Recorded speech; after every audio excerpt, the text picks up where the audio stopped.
Okay friends, very good evening. Today we are going to again discuss about Rayleigh scattering. So what is Rayleigh scattering and Mie scattering? Okay, the glass is composed of a randomly connected network of molecules. Here we are talking about randomly connected network of molecules. Such a structure normally contains either higher or lower densities in glass due to the random connected network of molecules. Next, the glass is made up of several oxides such as silicon dioxide, germanium dioxide, P2O5. Pentoxide causes compositional fluctuations. These two effects, density fluctuations and compositional fluctuations, causes RI variations. RI variation, refractive index variations, which occur within the glass over distance, which causes Rayleigh scattering. Next, this Rayleigh scattering mainly determined with for a single component glass.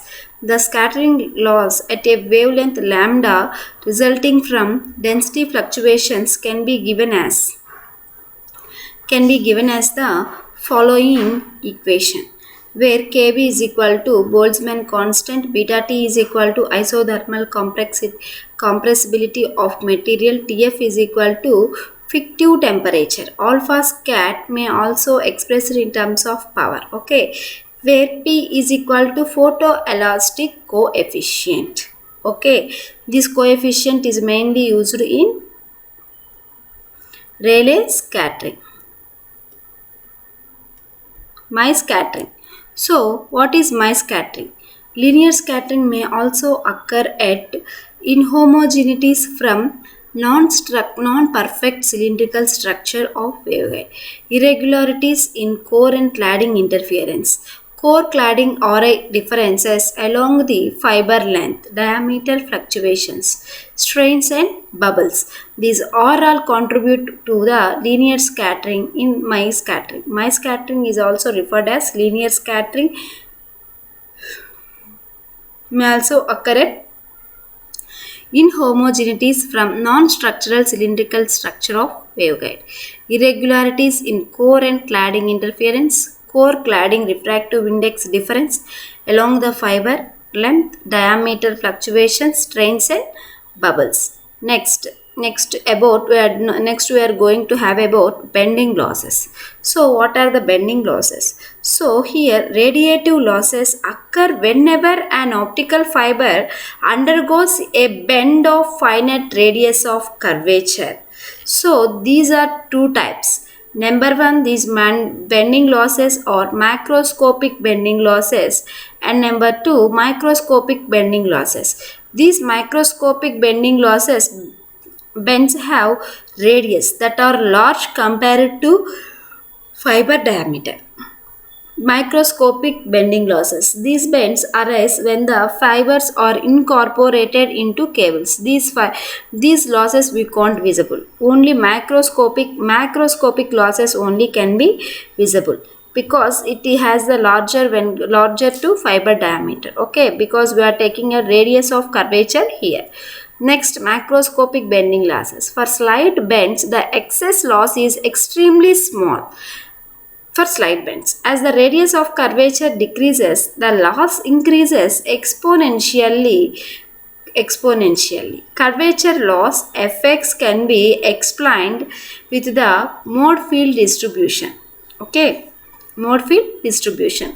In mode field distribution, field tail in cladding decays exponentially as a function of distance from core.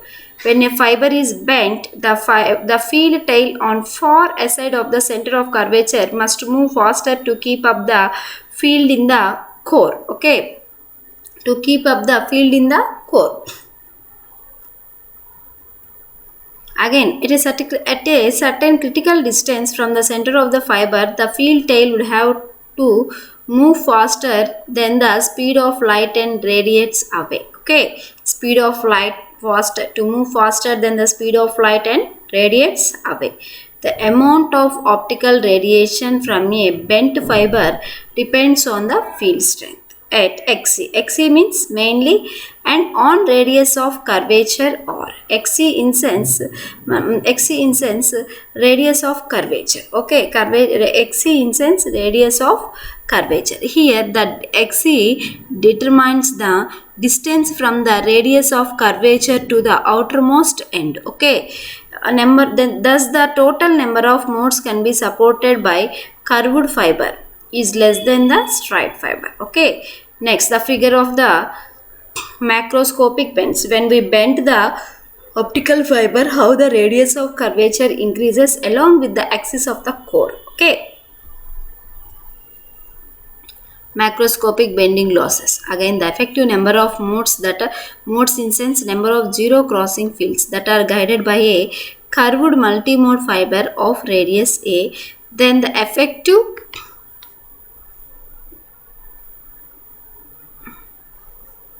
then the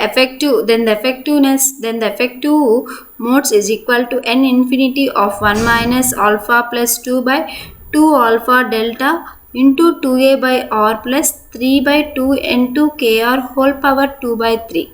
Okay, where alpha denotes the graded index profile, n2 is equal to refractive index of cladding, k determines the 2 pi by k determines the constant, wave propagation constant, n infinity is equal to alpha by alpha plus 2 into n1 into ka whole power square. Delta is equal to, it determines the total number of modes in straight fiber. Micro bending losses. Now we are going to discuss about micro bending losses. Micro bends are repetitive small scale fluctuations in radius of curvature of the fiber axis. They are caused either by non-uniformities in manufacturing of the fiber or by non-uniform lateral pressures created during the cabling of the fiber, which is known as cabling losses or packaging losses. An increase in attenuation results from microbending, which causes repetitive coupling of energy between the guided modes and decay modes in the fiber. One method of minimizing the microbending loss is by extruding a compressible jacket over the fiber. By simply we can press the optical fiber, then this compressible jacket will act as the protective shield for that optical fiber. So this is the figures of microbending losses, how they are subjected to high power loss from higher order modes and power coupling to higher order modes in microbending losses.